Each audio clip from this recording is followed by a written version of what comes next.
অবশেষে অপারেশন সিন্দুর চলাকালে যুদ্ধবিমান হারানোর কথা স্বীকার করল ভারত।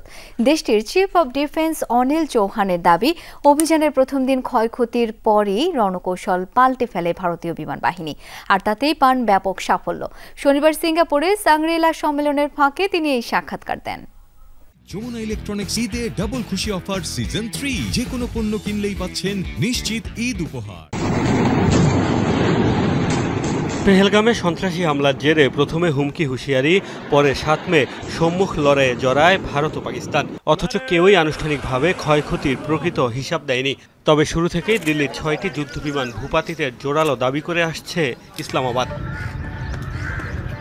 নানা সময় ক্ষয়ক্ষতির ইঙ্গিত দিলেও যুদ্ধবিমান হারানোর ব্যাপারে মুখে কুলু পেটেছিল ভারত। কিন্তু সিঙ্গাপুরে চলমান সাংগ্রি-লা সম্মেলনে তথ্যটি স্বীকার করলেন ভারতের defence chief of staff Anil Chauhan. অবশ্য ঠিক কয়টি বিমান ভূপাতিত হয়েছে সে বিষয়ে তিনি দেননি বিস্তারিত তথ্য। অনিল চৌহান জানান, অপারেশন সিন্দুরের প্রথম দিন ক্ষয়ক্ষতির শিকার হওয়ার পরই রণকৌশলে পরিবর্তন আনা হয়। তার দাবি, এতেই মেলে সাফল্য।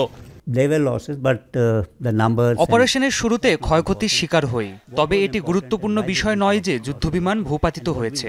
গুরুত্বপূর্ণ হলো কেন এই ক্ষতি এবং পরবর্তীতে আমাদের পদক্ষেপ কি ছিল। কৌশলে পরিবর্তন এনে পাকিস্তানের ঘাঁটিতে চালানো হয় ব্যাপক হামলা, ভেদ করেছি তাদের প্রতিরক্ষা ব্যুহ। পারমাণবিক যুদ্ধ পরিস্থিতির শঙ্কা অবশ্য নাকচ করেছেন ভারতের সেনাবাহিনীর এই শীর্ষ কর্মকর্তা।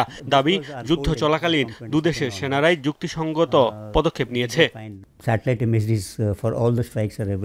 বিভিন্ন মিডিয়ার স্যাটেলাইট ইমেজে স্পষ্ট আমাদের হামলাগুলো কতটা নির্ভুল ছিল। যে স্থানে হামলা চালানোর সিদ্ধান্ত নিয়েছিলাম সেখানেই আঘাত এনেছি, এমনকি 1 মিটারও এদিক সেদিক হয়নি। অপারেশন সিন্দুর চলাকালে উভয় পক্ষই যুক্তিসঙ্গত আচরণ করেছে। অনিল চৌহান জানান, বর্তমানে সংঘাত বন্ধ থাকলেও ভবিষ্যতে কি হবে সেটি নির্ভর করবে পাকিস্তানের আচরণের ওপর। মোস্তফা মাহমুদ, যমুনা নিউজ।